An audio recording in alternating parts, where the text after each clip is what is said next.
our CurtainRaiser for the annual conference titled Orality and Memory in the New Testament. And I'd like to warmly welcome Amelia from the other side of the world. Amelia is coming from us from Malta, which is really great that you can do this, Amelia, and we really value your presence with this Zoom tonight. Amelia is an honorary senior research associate with Macquarie University, and also a visiting senior associate member of the American School of Classical Studies at Athens. So she comes with us with a wealth of knowledge and experience, and she's got this intriguing title for her talk tonight, Make Love but not War. So we'll see what this is all about. Thank you, Amelia. You're welcome. You're welcome. I'm just trying to share my slides, and I really appreciate the opportunity to participate right now with you and to do this. You should be able to do it now, Amelia. Okay. Let me. Okay. It's trying to record, so let me do this. Okay, share. Okay, allow. Okay, and slideshow, play from start. Fantastic. All right, can you see my my slide? Yes. Fantastic. Well, thank you so much for that introduction. And I really am happy to come to you today from Malta and share some of my research on Corinth with the title, as Don mentioned, of Make Love, Not War, which I think is a expression as apt for Paul's era of the first century as it is for our own era today. Here in Malta or Australia or wherever you might be coming from in the world. I hope that you will take from this research and from this exploration of Corinth over the last 2 millennia since Paul visited, and the memories and the oral history that we can get from archaeology and history. I hope you will get something useful and illuminating, as well as something that will stay with you as we explore this topic through the rest of the conference. So my subject today, under the title of Make Love, Not War, is the memories of St. Paul and Aphrodite Venus in the ancient city of Corinth, and also in Corinth over the centuries after Paul's visit. I'm going to look at how memory, orality, and especially iconography shaped the interwoven central roles that St. Paul and Aphrodite both came to have at Corinth, and that they came to almost combat with one another about. So Corinth was a very key city for Paul's mission and ministry under the Emperor Claudius, and then later under the Emperor Nero as well. And at the time of the middle of the first century was the political and commercial capital city of Roman Greece. Corinth was also, still for more than a millennium after Paul's visit, the political capital of the province of Roman Greece, and also it became the archbishopric of Achaia, of Hellas, of Greece, that is, and of the medieval Peloponnese or the Morea. So it went from having a political and economic role to also having a Christian spiritual role as a very central place in the history of the church. Now, Paul's mission to Corinth left important letters incorporated early on into Christian scriptures, notably Romans and the first and second letters to the Corinthians, which became the first texts to be collected in the later first and second century into the New Testament of Christianity after the Gospels and Acts. My own research interests currently lie in the long-term history of Corinth, from the Greek and Roman eras through late antiquity into the Byzantine era, and both the literary and archaeological record. I'm also currently a chief investigator of the ARC-DP project, which is entitled Images of Power, Roman Mass Media and Imperial Cults, circa 69 to 450 CE. I am very grateful to have Professors Bronwyn Neal, Estelle Strasdens, and Ryan Strickler collaborating with me on that project. And we will be doing presentations like this, both at Macquarie and at other universities and even museums and other organizations over the next 3 years of the research project, as we try and plumb what was Roman mass media and how did Roman mass media change when emperors became Christian and when the Roman mass media went beyond coins and portrait statues into the new world of Christianity. So today I want to look specifically at the oral and visual context of the missions of St. Paul and his famous letters, and how his legacy intertwined with that of Aphrodite, the patron goddess of ancient Corinth, and the idea of love, the personifications of love, and the living and practicing of love that went on in ancient Greece, Rome, and the early Christian church. So, here we go. All right, fantastic. I hope that the slides are also advancing, and you also let me know if the slides or the audio have any trouble, and I will go on.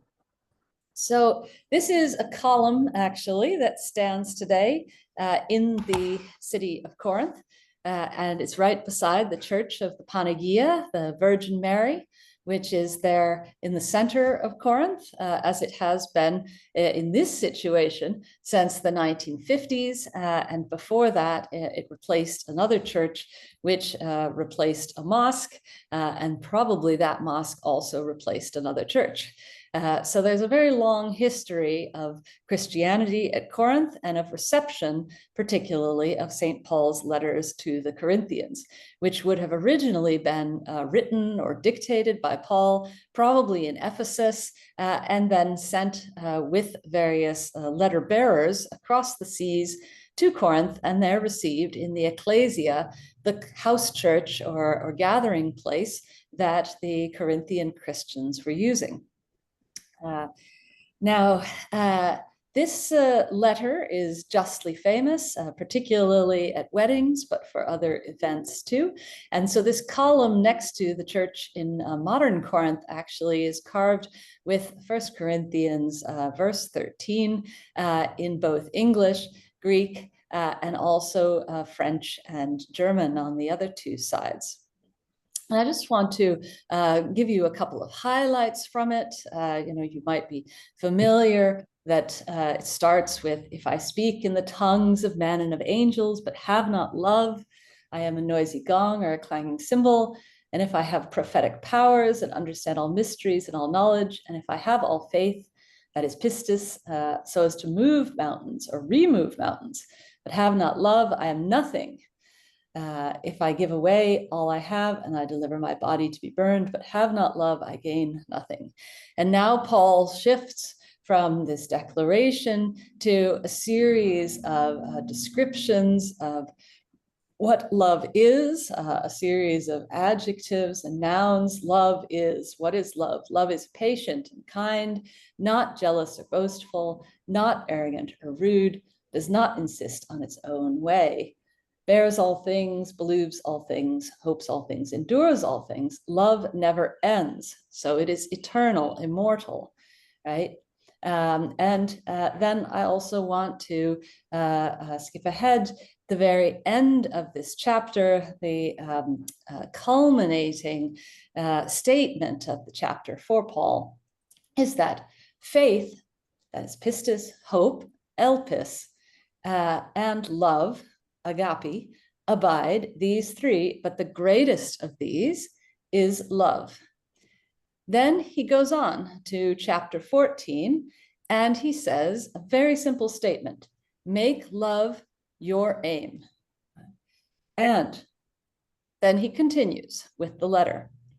So this importance of love, the centrality and primacy of love, is a very important part of this letter. It was recognized as such clearly, not only by the Corinthians, but by the early Christians that they sent copies of this letter to, and that perhaps Paul sent copies of this letter to, and this letter then encapsulating this expression of the centrality of love to the Christian faith that Paul was preaching became an essential element of the New Testament texts and an essential part of the oral transmission as well as the textual transmission of the Christian sacred texts of the New Testament.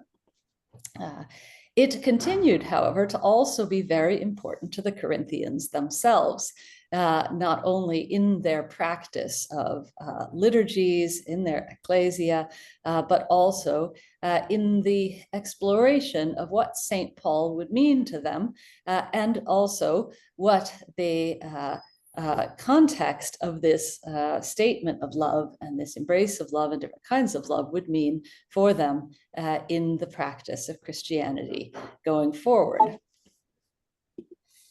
So a little bit of context for religious and philosophical discussions of love in the time that Paul wrote this letter and the Corinthians received it, and also over the subsequent centuries during which Christianity was illegal and also coexisted not only with Judaism, of course, but with a vast array of Greek, Roman, and other religious traditions in Corinth, in Greece, and around the Mediterranean world of the Roman Empire. We can go back to Plato's Symposium and the reception of that fundamental philosophical Greek text and discussion not only of philia, friendship, eros, that is both the personified son of Aphrodite and also the power of love, of sensuality, of creation, and agape, which Plato, in his dialogues, not only the Symposium, but in other dialogues, was very interested in exploring.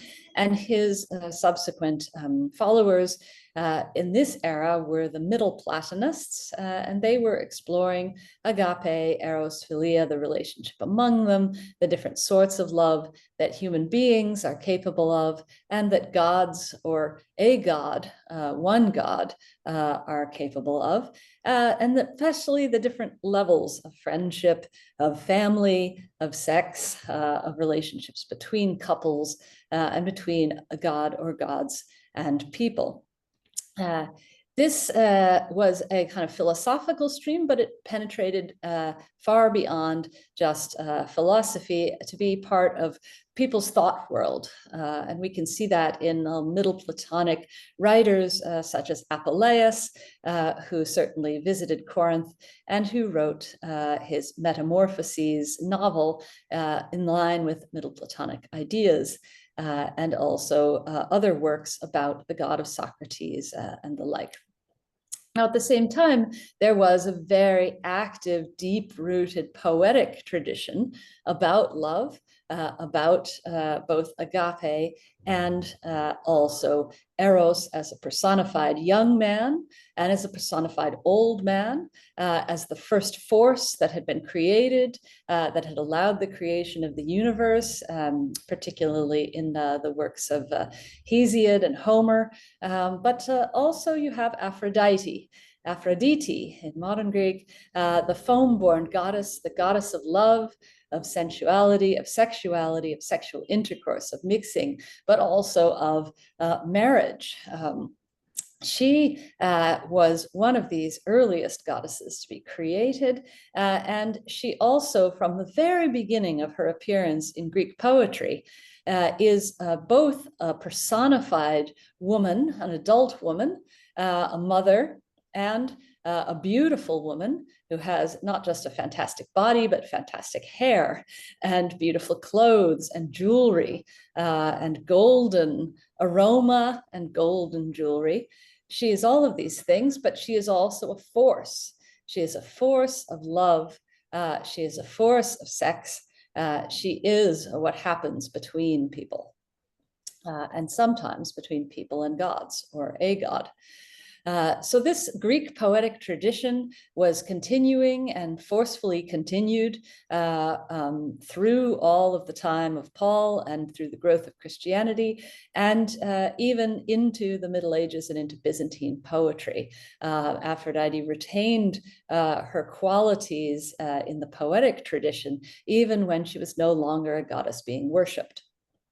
On the other hand, the Romans, and particularly those who used Latin, like Catullus, Horace, Tibullus, and Propertius, and most of all, Ovid, they took the tradition of Greek love poetry, of elegy, and other traditions of love poetry going back to Sappho and Archilochus, and they translated them into Latin. Sometimes they translated them directly, and then they began to expand the genres of love poetry. And we have Ovid's famous Ars Amatoria, or the Art of Love, which is combining a technical manual, the kind of technical manual tradition of Hesiod or Virgil's, Georgics, with the love poetry tradition to produce a series of short poems instructing the reader, particularly the female reader, on the arts of love. Now, Ovid wrote other poetry, and of course, he was eventually exiled to Tomis, where he lived out his days on the Black Sea.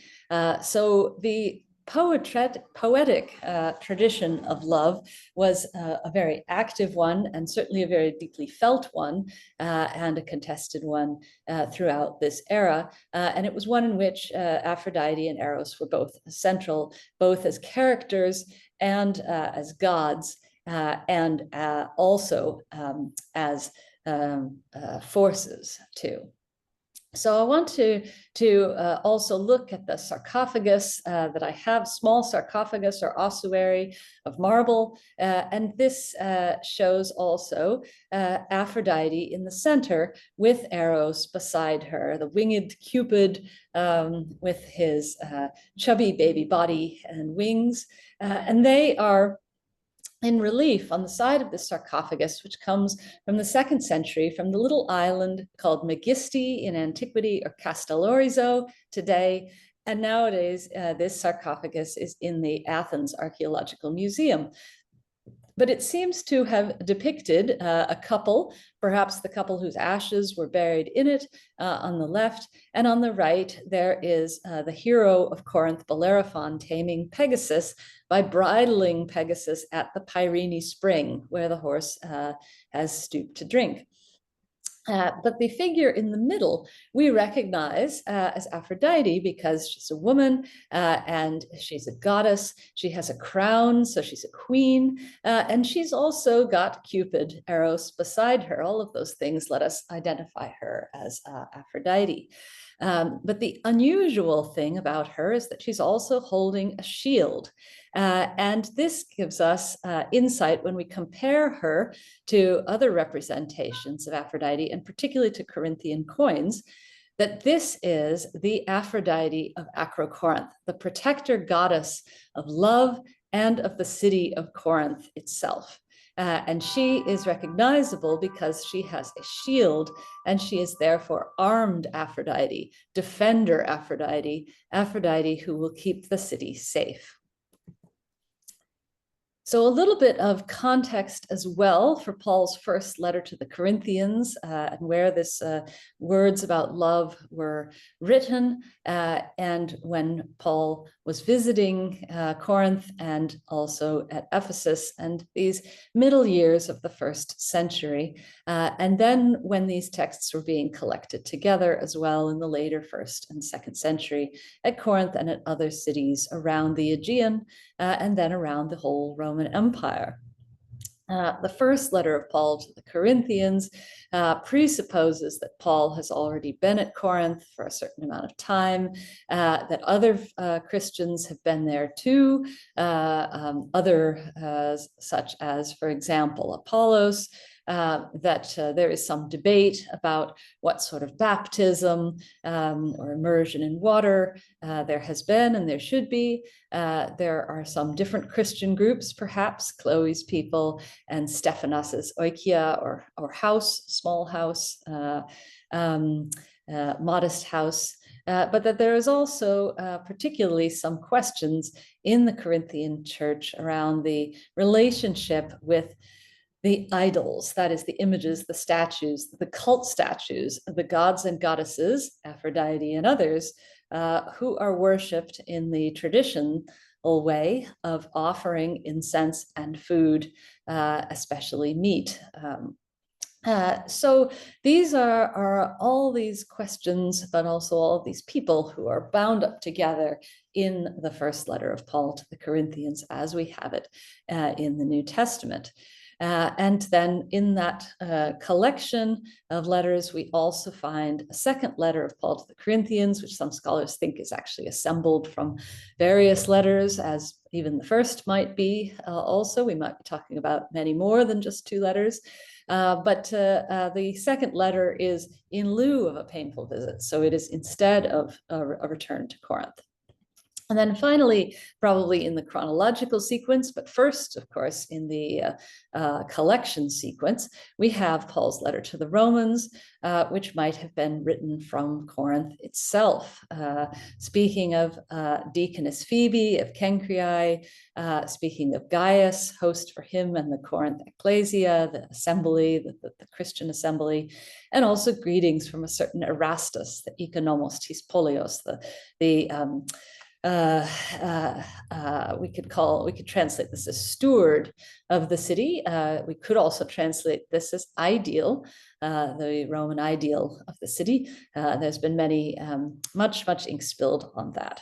But it's important to remember that these letters, both to Corinth and from Corinth, that is to the Corinthians and from Paul while he is at Corinth, these letters are all in context collected both in Corinth and in other cities in the first and second century, and they are collected in the context where memory and orality is operating very powerfully, and for every single person who can read the letter, there is, we must assume, a very large assembly who will be listening to the letter read and thinking about it, and perhaps even already memorizing parts of it. Anyone who is a deacon or a deaconess, anyone who is becoming involved in the practice of the liturgy, these sorts of people are going to be memorizing large quantities of text in this day and age.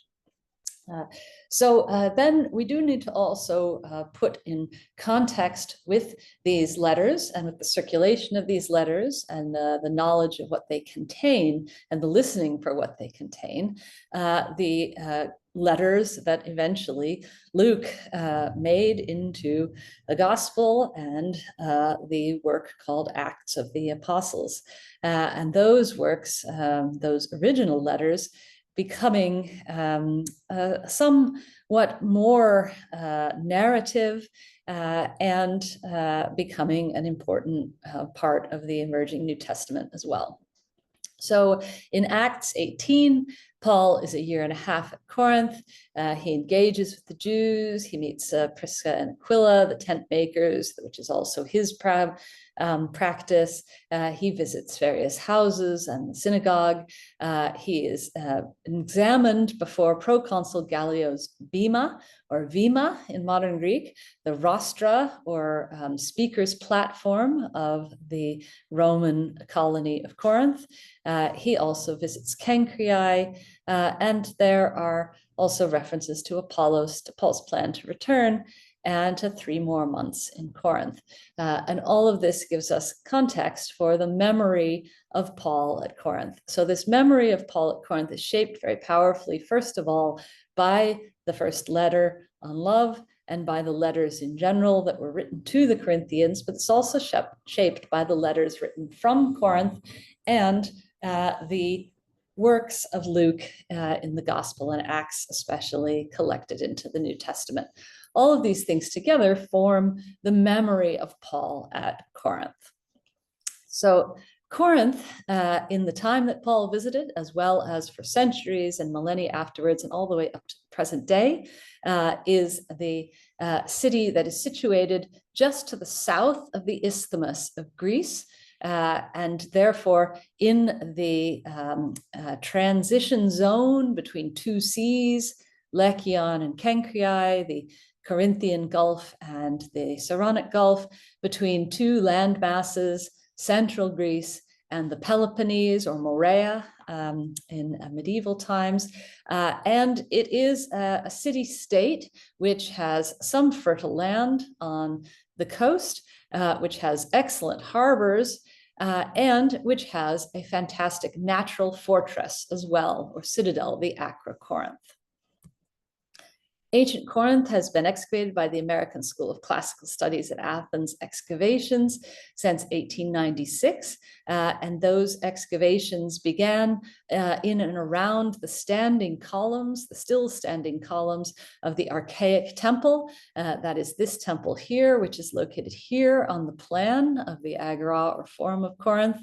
And that archaic temple, built in the 6th century BC, was dedicated to Apollo and was restored by the Romans and continued in use as a pagan Roman temple all the way through into late antiquity. And then at some point, there was a church built nearby it, right about here on the northeast side of it, but we're not sure actually who that church was dedicated to, as it fell into ruins in the later Middle Ages, and then was replaced after the Greek Revolution by a school, which is the building that you can see back here.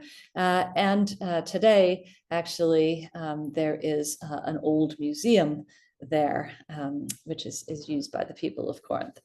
So this forum area forms the center of the Corinthian city in all periods of time, not just because of the temple, but also because naturally there are springs, the Pyrene spring here in particular, that are flowing out and forming a shallow valley of the Lechian Road, which goes to Lechion, to the great Lechian harbor, the western harbor.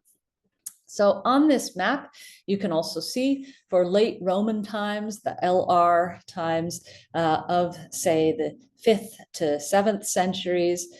This is the era of not only graves outside of the walls of the city, but also the construction of Christian basilicas, the Lechion Basilica, the Cranion Basilica, the Quadratus Basilica here, at the very edge of the plain, and also a basilica atop Acra Corinth on the ruins of the Temple of Aphrodite. So how do we get, in about 500 years, from Aphrodite as patron goddess of the city to the tearing down of her temple and the use of its building blocks to build a church? Well, that's what I'm going to try and explore in this curtain raising talk for you tonight. Well, we have access to archaeological evidence and to the texts, the Christian texts, and also many of the non-Christian texts of those 500 or 600 years or so. We also, in this conference, are trying this year to recover orality and memory, trying to recover the processes of humans in a community, a city of people who are slowly and sometimes very quickly changing their thought world from one idea of gods or God, of relationship between people and relationship between people and gods and God.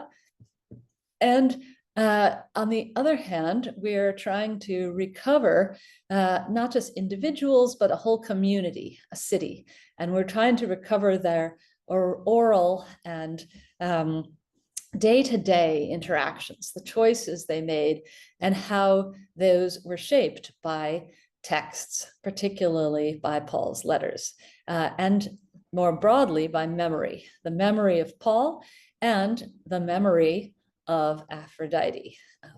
How do we go from one to the other? That is the key question. So in Emperor Claudius's Corinth, there was the loving patron goddess armed Aphrodite, Aphrodite with her shield, and perhaps with a spear and a helmet, although this is less clear, because we have to reconstruct armed Aphrodite from a number of different pieces. First of all, from coins. This is a coin that the Corinthians minted at Corinth under the Emperor Claudius. So it had to have Claudius's head on one side, but on the other side, on the reverse, on the tails, as it were, for us today, the Corinthian mint could and did put a series of local buildings, local cults, and especially local myths that were important for the protection of the city of Corinth and also the good of the city of Corinth. And that included a large number of coins minted not only under Claudius, but under every subsequent emperor until the early 3rd century, showing Aphrodite, armed Aphrodite, inside her temple, and sometimes on her own. Now I've chosen a couple of these just to show you, and I'll show a couple more as the presentation goes along. But you can see that the mint's die cutter, he has managed to do truly a remarkable bit of miniature work in depicting on the Claudian coin Acrocorinth and the temple of Aphrodite at its top.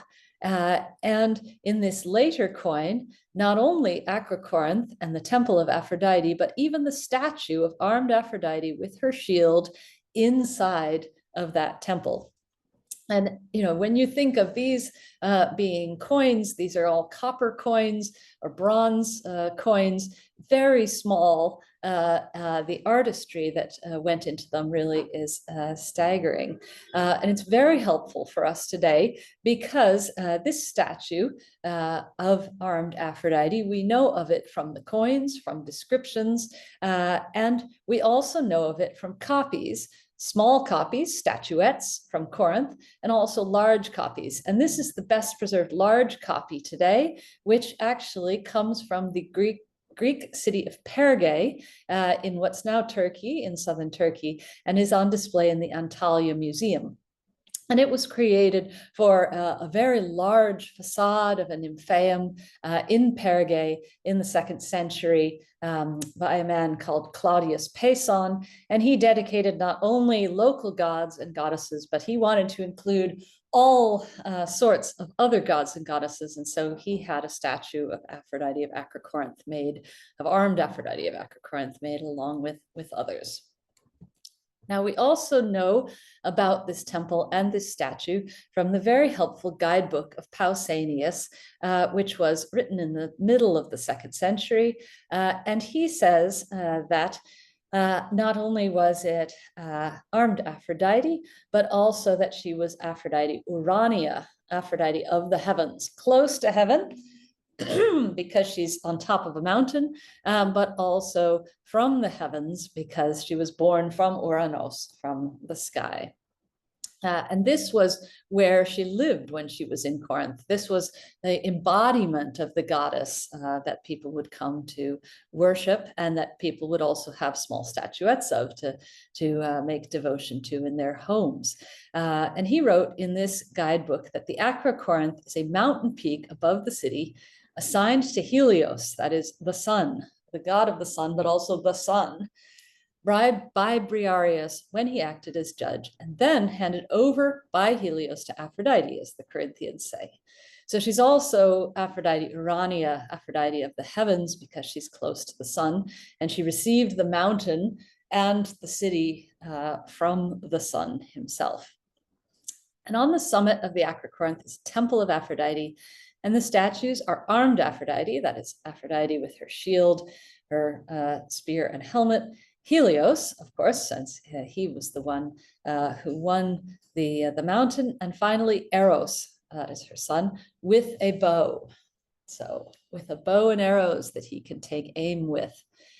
The spring behind the temple was a gift of Asopus to Sisyphus. And then he goes on to tell us more about the legendary King Sisyphus, the one who ended up being, according to the Corinthians, falsely accused and condemned to eternally roll a boulder up a hill, perhaps Acra Corinth, symbolically in the afterlife. In any case, we know from this that in Paul's Corinth, and actually subsequently, there was a temple of Aphrodite. In that temple, cult statues of armed Aphrodite, Eros with a bow, and Helios, and behind that temple, a spring, that is the Upper Pyrene spring, which is still flowing today.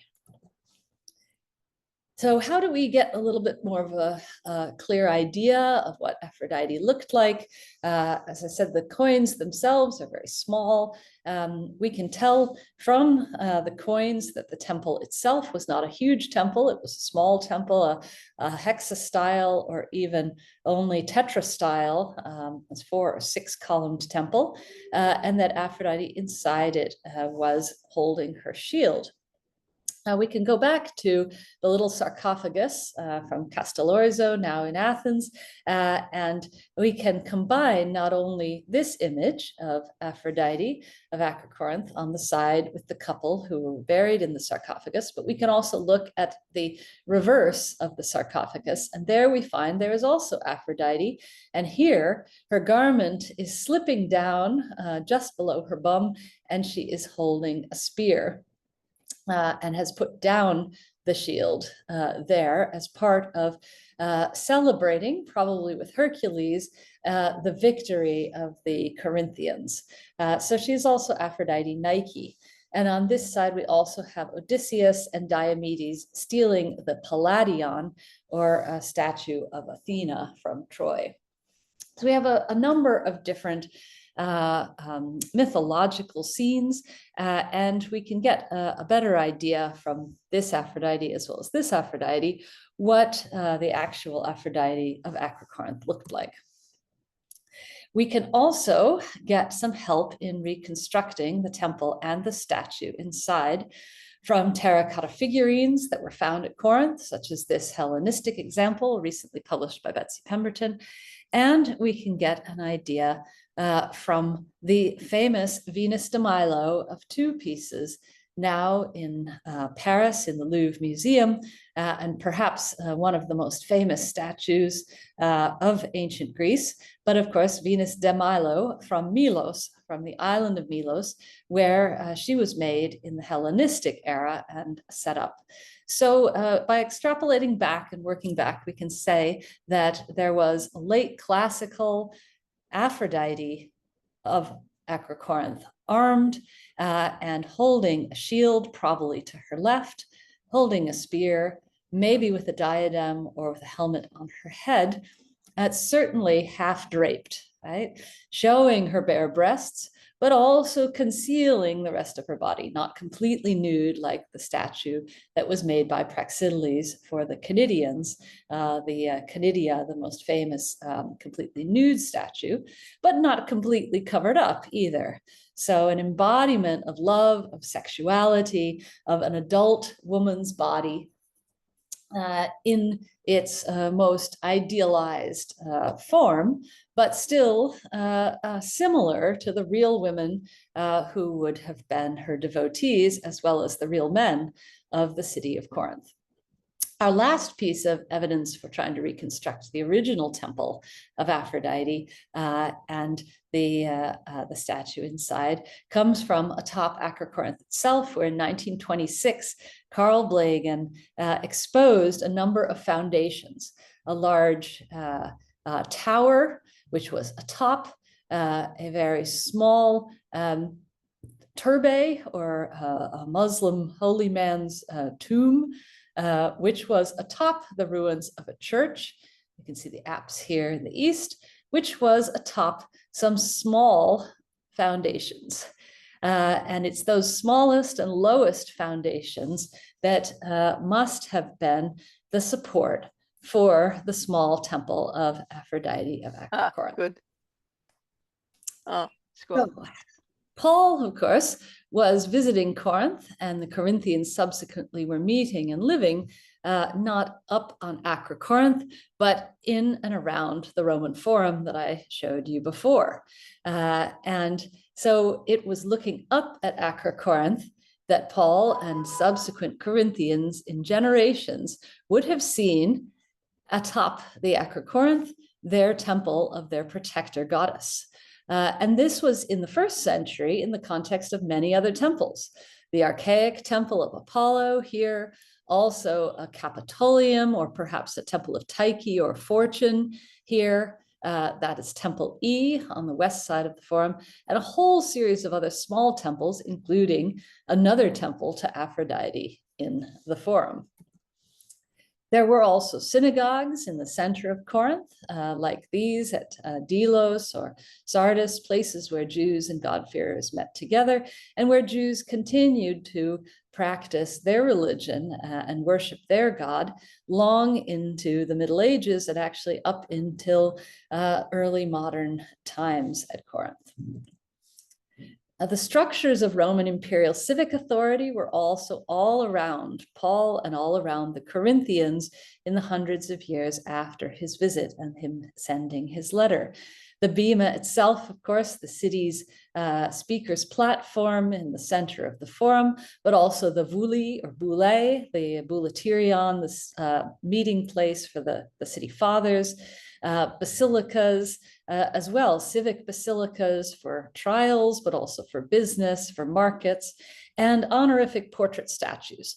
So there were, of course, cult statues inside the temples that received worship, that received incense and meat, but there were also hundreds, if not thousands, of other statues in and around all of these city buildings. Some of the best preserved ones are here on display. We have emperors like Septimius Severus or Antoninus Pius, Caracalla, and empresses too, like Faustina. But then we also have men and women who received portraits as benefactors.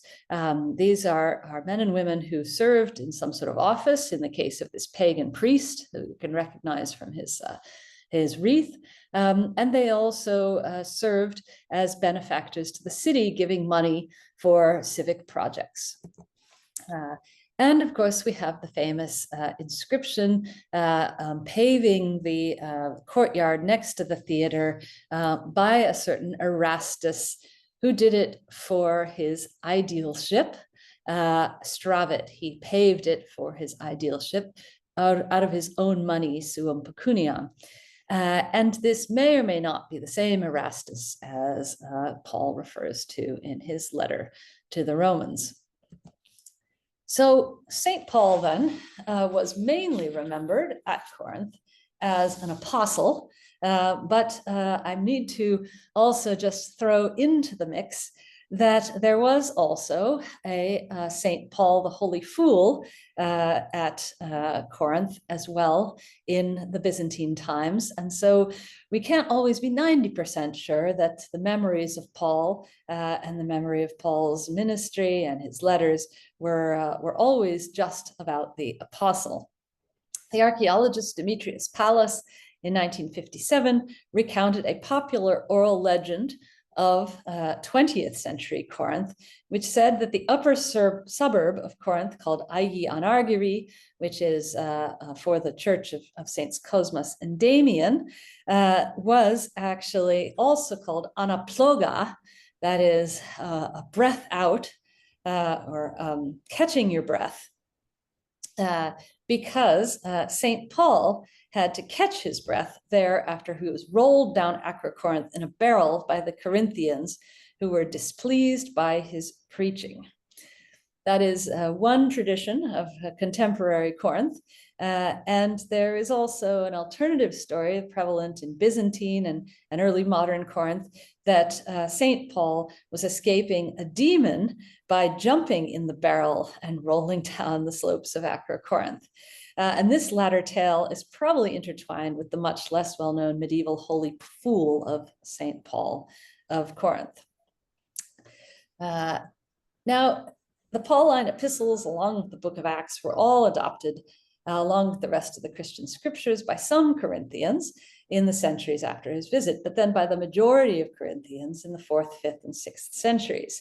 The devotion to St. Paul and also to Mary and Jesus and the other central figures of the early church was shared at Corinth together with local cults of Corinthian martyrs like St. Leonidas and Quadratus from the 3rd century, as well later on as other saints who were more personifications, who were symbolic, right, of certain tangible or intangible qualities of humanity or of the world. So Aphrodite only gradually shifted from being a cult statue and a recipient of cult to being a personification of love and sexuality, and in some cases even being said to be a demon, maybe even the demon that St. Paul was escaping from when he was said to roll down the hill. Now we can track this archaeologically only with great difficulty, and that is because the Corinthians seem to have used house churches for many generations after the toleration of the church. And they only really started to build big churches in the 5th, the later 5th, or especially in the 6th century. And that's really when we see churches popping up all over Corinth, but also in particularly symbolic sacred places, places that were devoted already to gods and goddesses, and places in many cases that were already devoted to Aphrodite, not just on Acrocorinth, but actually elsewhere as well. So we can see in the very center of Corinth that the Panagia field goes from houses where people were devoted to Roman religion, not only having statuettes of armed Aphrodite of Acrocorinth, but also having statuettes of a range of other gods and goddesses, such as Roma, Asclepius, or even the weary Heracles here. And all of these statuettes were hidden away. Some of them were deliberately beheaded, as Aphrodite was. They were hidden away, and new houses, larger houses, sometimes with elaborate bathing complexes and sometimes with apses in the east, were built. And at some point, at least one of these buildings was a purpose-built basilica church. And that church of the 5th to 7th century, either the 5th century building or the long building, was then replaced by the Panagia Church of the Middle Ages, which was replaced by the Panagia Church of St. Mary Church of modern Corinth. Down on the Lechian harbor at the northern side of Corinth, the most massive basilica, probably the Cathedral of Corinth, perhaps dedicated to St. Leonidas, but we don't know that for sure, was built right on a sand spit, right on the water. So it was visible to anyone coming or going from Corinth. And it replaced a grove sacred to Aphrodite, where Periander, the tyrant of Corinth, was said to have held the banquet of the 7 sages, according to Plutarch. Also on the north side of the city, at the very edge of the city plateau, the sanctuary and temple of Asclepius was completely taken down, and its blocks were used in part to build a church, a basilica sacred to Saint Quadratus, a local holy man, mountain man, hermit, and miracle worker. And this was also built right next to a spring as well. And the spring is still flowing today. And this is the ruins of the Quadratus Basilica and its topland. And we can tell that it was dedicated to Saint Quadratus because his tomb was encased in it. And then also later tombs, including of a homonymous bishop of Corinth, were installed in that church as well, which functioned all through the Middle Ages. Now, on the east side of Corinth, in the cemetery region of the Cranion, there were graves of Diogenes the Cynic, of the famous courtesan Lais, and there was also a sanctuary called the Sanctuary of Aphrodite Melinus, or Black Aphrodite, Aphrodite of the underworld. And in that area, more and more graves were built, and more Christians were buried under Christian epitaphs. And at some point, someone, perhaps Paul the Lamprotatos, the official Paul, the illustrious Paul, perhaps even a proconsul, a governor of Greece, built this nice Christian basilica with a baptistry on one side and with a small family mausoleum, perhaps for him and his family, on the southeast side. And you can see this mausoleum there, which is visible here on the plan. And the west side of that church actually has a portrait statue built into the floor, and has various other things built in, which let us know that that church was built in the 6th century, but was functioning all the way through to the Middle Ages into the Gothic era. Now, the Corinthian church was not without its own controversies and often got caught between East and West. You can read about the scandal of Bishop Perigenes, who was doubly sworn in as a bishop and then thrown out of Corinth to Patras, and then came back to Corinth again. And finally, his position was standardized so that the church could continue. But Corinth often had trouble with warfare, being between East and West, between Emperor Honorius in the West. This is a famous painting with his favorites. And you can see how the painter at least regards his attitude towards the church and the clergymen who have come asking for help.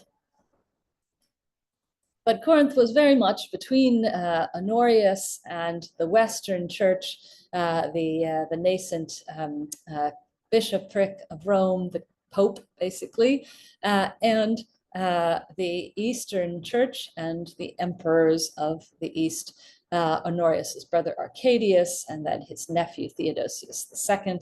But this betwixt and between situation continued throughout late antiquity, and meant that there were not just the locals of Corinth underneath the Bishop of Thessalonica, and then under the Pope, and only much later under the Patriarch, but there were also people passing by from west to east, for the most part, to visit the new Holy Land.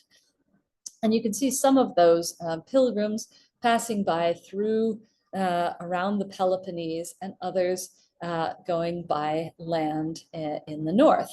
And this becomes a way for us to also track the reception of St. Paul, that he was not just received by the Corinthians themselves and by this church, a Greek-speaking church that is under the Western Catholic or Roman church authority, but he was also an important saint for the Latin-speaking and vernacular-speaking travelers and pilgrims who once in a while would pass not to the south of the Peloponnese or to the north, but up the Gulf of Corinth and across the isthmus, and there have an opportunity to visit Corinth, often in combination with visiting the relics, or at least the church of St. Andrew or Ius Andreas at Patras at the western side of the Gulf of Corinth. Now we can read about Willibald, who went in 724 by way of Catania, where he worshipped Santa Lucia or St. Lucy for saving the city from the lava of Mount Etna. He went around to the south of the Peloponnese to Menemvasia and came to Corinth on his way to Ephesus. Seawolf was probably the first English pilgrim to Corinth. He came via Patras as well as up the Gulf and stopped at Corinth in the year 1102. He wrote that from Patras on the vigil of St. Lawrence, that's Ius Laurentios, 9th of August, we came to Corinth, and we learned how blessed Paul the apostle preached the word of God there and wrote a letter to its people. And there we suffered many hardships, and we made the crossing to the port of Hasta, and thus we traveled on foot, though some had donkeys, 2 days' journey to Thebes. He then continued on to Negropont and to the east. Now, what did he find out when he was in Corinth about St. Paul? What did the Corinthians think about Paul, and what did they tell him about Paul?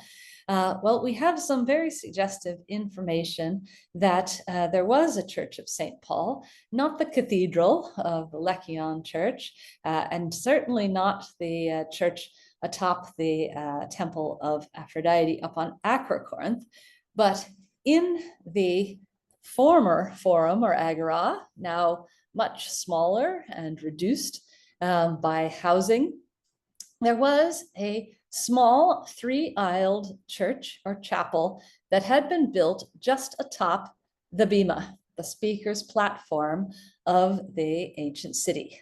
By the 12th century after Christ, this small church or chapel, which you can see here in its form today, was standing and was available for pilgrims to visit. And I think it is arguable that it was dedicated to Paul, because right nearby there was found this inscription, which is in the Corinth Archaeological Museum now, an inscription in Greek, which I've given you here, that says, "If any one of all those who dwell on this earth be not prepared for the day of judgment, let them have faith in Paul." Pistis, right? The very thing that Paul advised. That is what was advised by this signage in Greek in the church, the ecclesia of Ios Pavlos, St. Paul, in 12th century Corinth.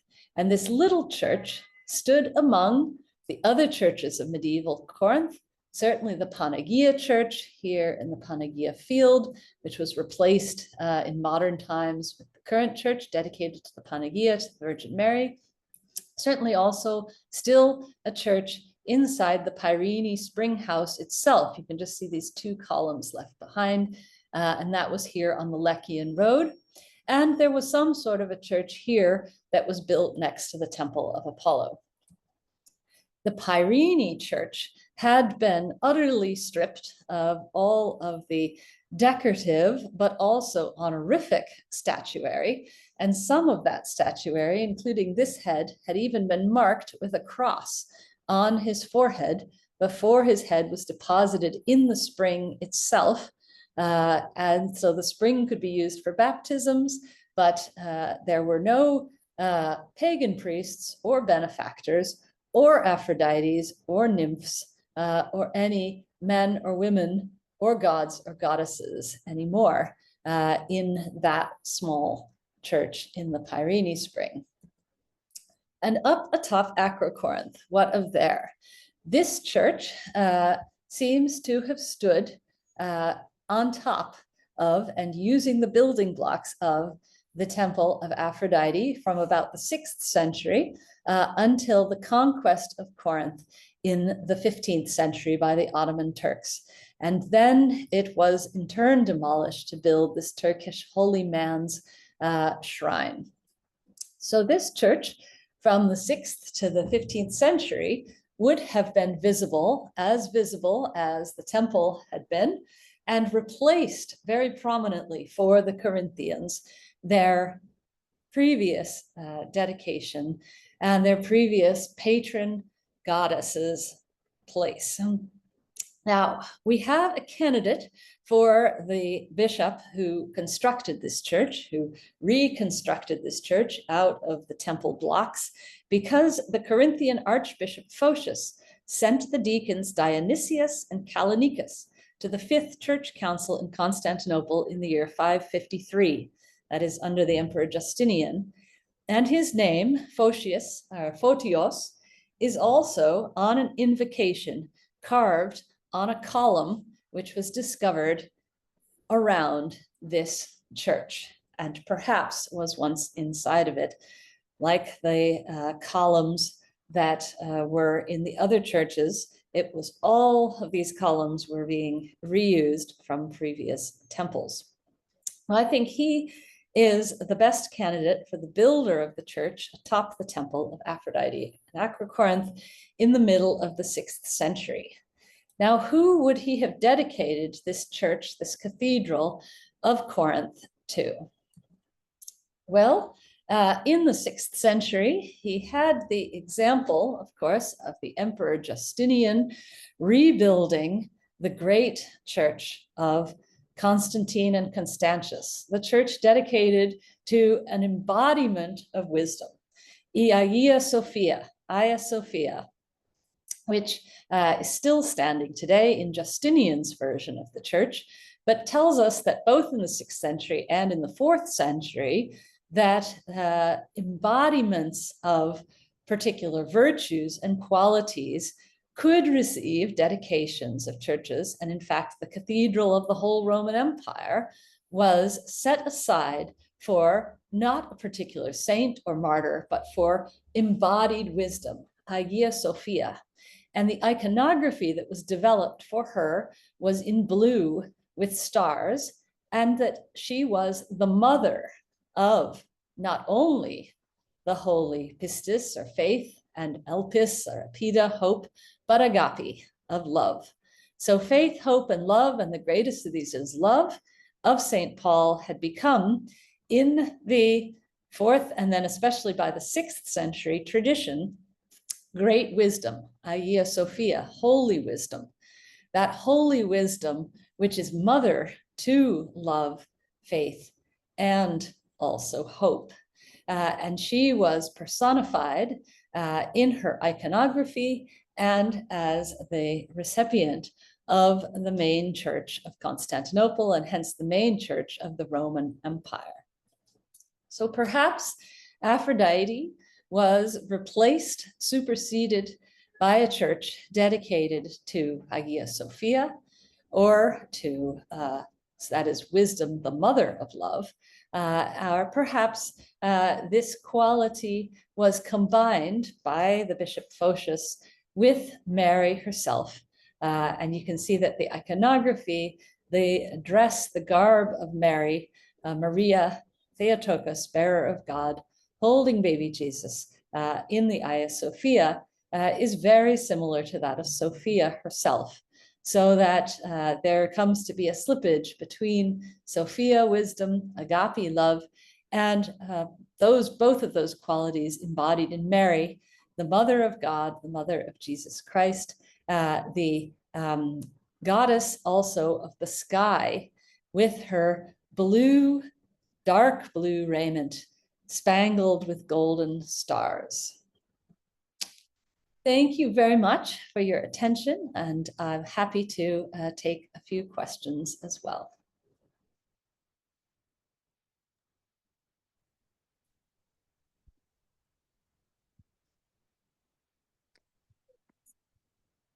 You can unmute if you want to speak.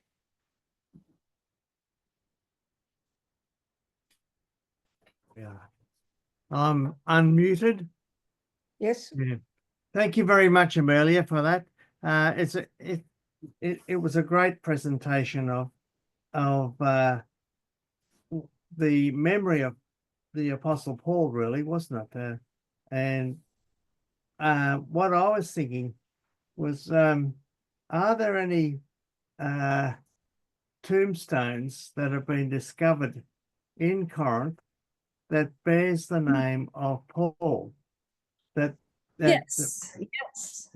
We have more tombstones.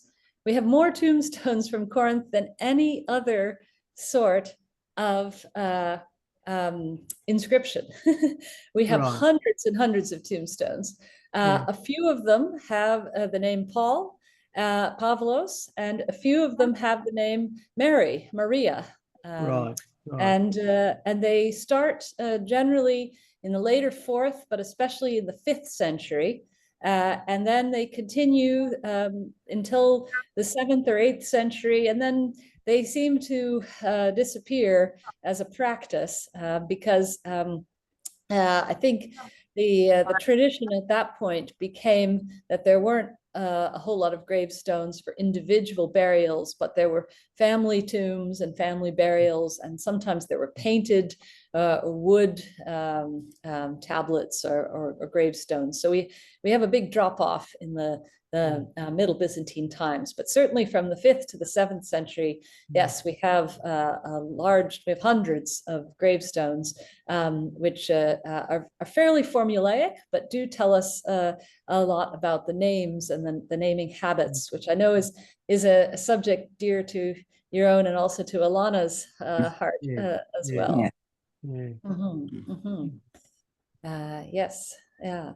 And there's a great publication of them in Greek by Erki Saronin, but there hasn't actually yet been a publication of a translation of all of them.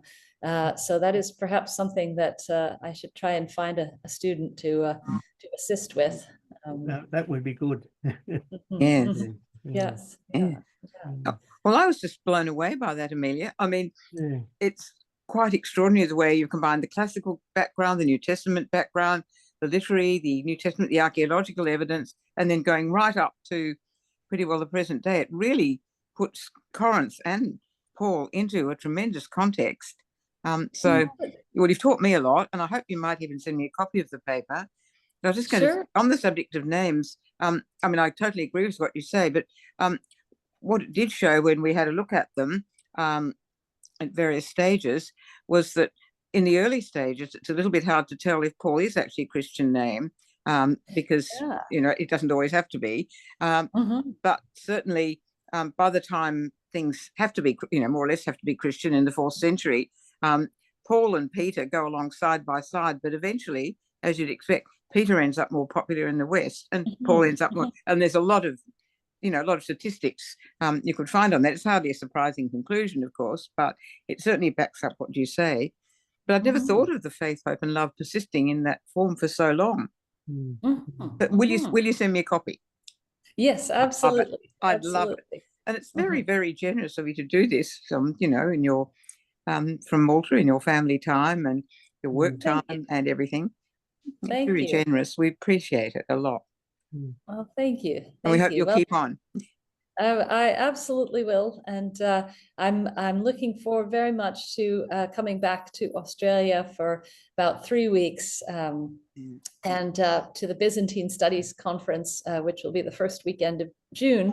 If anyone is in Newcastle, that's when the Australasian Association for Byzantine Studies will be holding their annual meeting and conference, and I will be giving a paper on the research project that I mentioned at the beginning on images of power, Roman mass media, and imperial cult, and particularly the Christianization of the image of the emperor.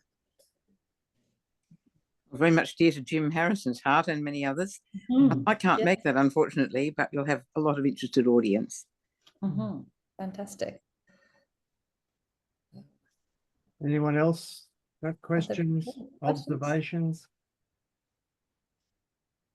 Hensley. Yeah, a quick question. Thank you so much, Amelia, for a beautiful paper, very informative. Fernand Braudel tells us that if you want to understand a group of people, you need to understand the long history, longue durée, and you understand the mentality.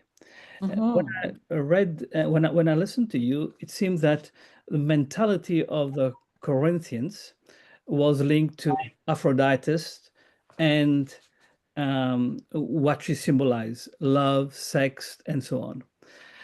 Would you have any idea what motivated them to move from the veneration of Aphrodite to the veneration of those Christian virtues enunciated by Paul?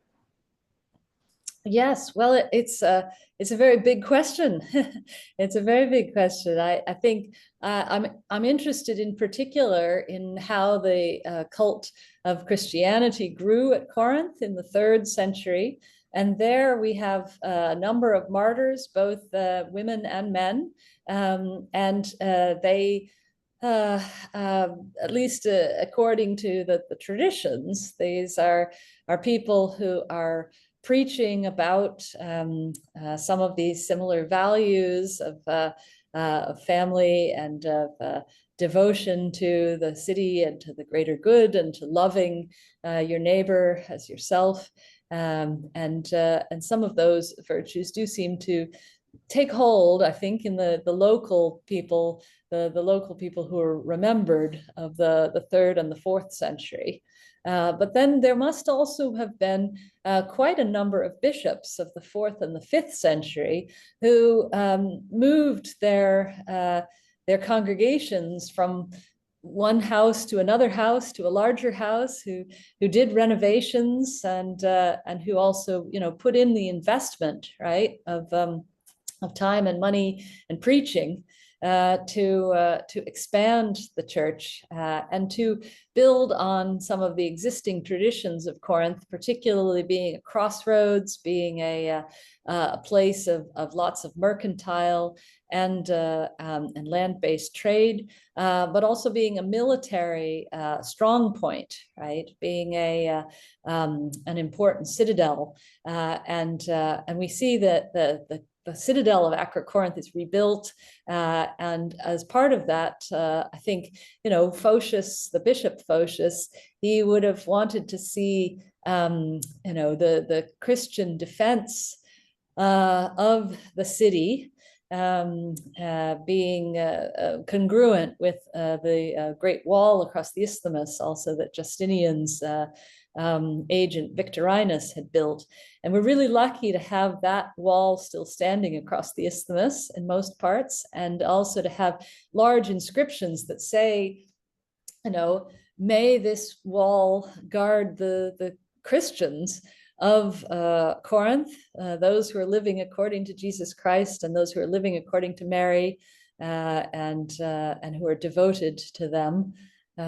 So yeah, it's hard sometimes though to unpack the names and the qualities, right, that are underlie those qualities, those mentalities of the people of the city. But doing my best to kind of plumb down to try and put the literary and the archaeological evidence together in that way. Yeah.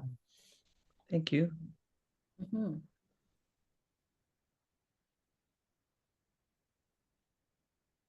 Anyone else? Oh. We're looking, Amelia. Well, thank you so much for inviting me to do the CurtainRaiser, and I hope that it's a fantastic conference, and I will be zooming in on as many of the sessions as I can. Yeah, thanks again, Amelia. And we'll give you a clap. Thank you. Thank you very much. Thank you very much. It was a great presentation.